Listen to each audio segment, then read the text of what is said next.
अस्सलाम वालेकुम, कैसे हैं आप सब। वेलकम है आप सबका आपके अपने YouTube channel my own garden पे। वीडियो स्टार्ट करने से पहले हमेशा की तरह एक हम्बल सी रिक्वेस्ट है कि अगर आप मेरे चैनल पे फर्स्ट टाइम आ रहे हैं तो काइंडली मेरे चैनल को सब्सक्राइब कर दें, और अगर आपको मेरी वीडियो अच्छी लगती है, इन्फॉर्मेटिव लगती है, तो मेरी वीडियो को लाइक भी कर दें और बेल आइकन को ऑल पे क्लिक कर दें कि जैसे ही मैं न्यू वीडियो जो है वो अपलोड करूँ सबसे पहले उसका नोटिफिकेशन आपको मिले। तो आज जो है जैसा कि मैं डिफरेंट प्लांट्स आप लोगों के साथ शेयर करती हूँ, तो आज मैं आप लोगों के साथ अपना जो कैक्टस का मेरा कॉर्नर है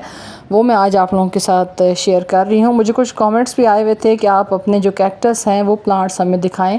कि अगर हमने परचेज़ करना है तो हमें आइडिया हो जाए कि आपके पास कौन कौन से कैक्टस जो हैं वो अवेलेबल हैं। तो ये एक छत के ऊपर बिल्कुल वेस्ट मटेरियल में मैंने एक क्यारी बनाई हुई है और हार्डली इसकी जो है वो चौड़ाई ऊंचाई जो है वो कम से कम जो है वो इतनी होगी कि 2 से 3 इंच या 4 इंच, क्योंकि कैक्टस जो है वो आप लोग जानते हैं कि बहुत ज़्यादा जो है वो डेज़र्ट एरिया का प्लांट है और वहाँ पे जिस तरह का माहौल इसको प्रोवाइड होता है तो उसमें पत्थर, कंकर, रेत, ये सारी जो मिक्सचर हैं इनके अंदर जो है वो इसकी ग्रोथ अच्छे तरीके से होती है।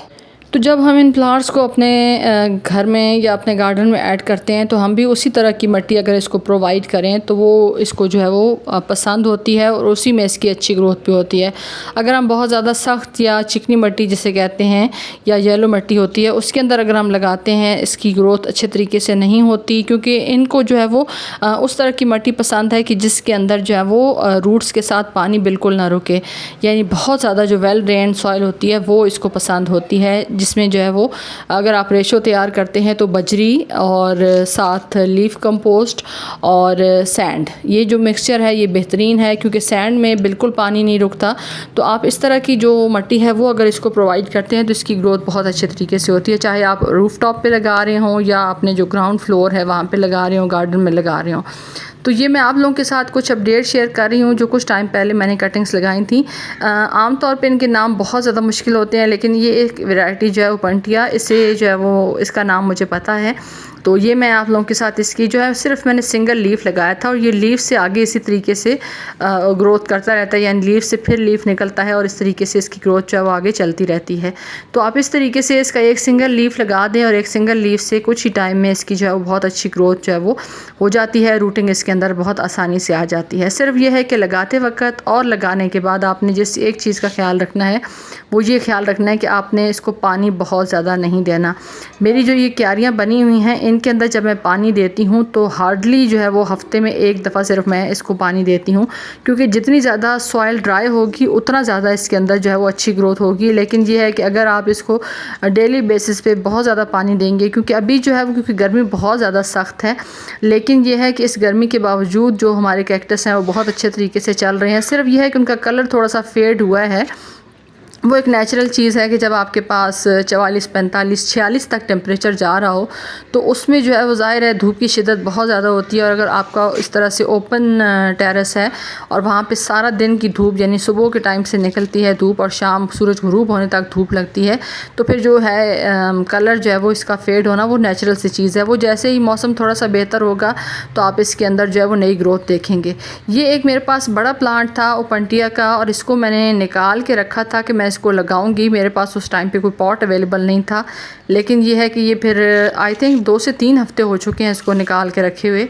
लेकिन अब यह है कि मेरे पास फाइनली एक पॉट जो है वो इस तरह का अवेलेबल हो गया है जिसके अंदर मैं इसको लगाऊंगी। तो मैंने कहा आप लोगों के साथ अपने जो कैक्टस हैं वो भी शेयर कर दूं और साथ साथ इसको लगाने का तरीका भी बता दूं कि किस तरीके की सॉइल मीडिया के अंदर आप इसको लगा सकते हैं। पॉट भी मैटर करता है, बहुत ज़्यादा बड़े पॉट्स जो हैं वो कैक्टस को पसंद नहीं आते, क्योंकि अगर आप बड़े पॉट्स के अंदर लगाते हैं तो काफ़ी मिट्टी जो है वो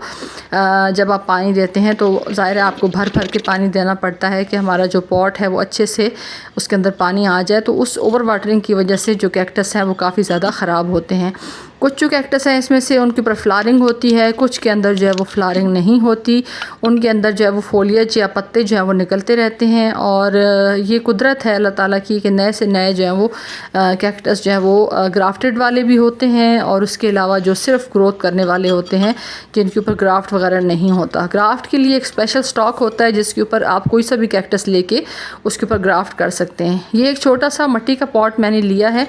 ड्रेनेज होल का ख्याल रखें कि उसके अंदर ड्रेनेज होल लाजमी हो, क्योंकि अगर ड्रेनेज होल अच्छा नहीं होगा तो आपका प्लांट जो है वो कभी भी अच्छे तरीके से ग्रोथ जो है वो नहीं करेगा। ओवर वाटरिंग का डर रहेगा, और अगर ओवर वाटरिंग होगी तो रूट्स गल जाएंगे और प्लांट जो है वो सर्वाइव नहीं कर पाएगा। इसके लिए जो मट्टी ली है उसमें सैंड है, और कोई ख़ास इसके अंदर मैंने और चीज़ नहीं डाली। सिंपल सैंड और हल्की फुल्की इसके अंदर अगर कोई किचन वेस्ट की खाद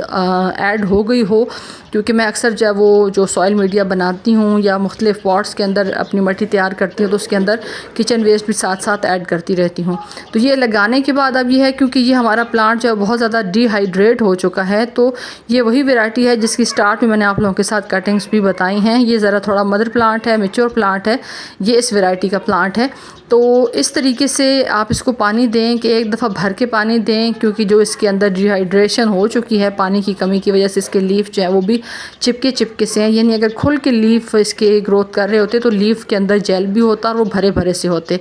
उसको लगाने के बाद आपने इसको शेडी प्लेस पे रखना है। गर्मी बहुत ज़्यादा दोबारा से हो गई है, तो अगर आप इसको फुल सन के अंदर लगाते साथ ही रख देंगे तो प्लांट ऑलरेडी स्ट्रेस में है, और अगर आप फिर से इसको रखेंगे धूप में तो वो काफ़ी ज़्यादा स्ट्रेस में आ जाएगा। Thanks for watching.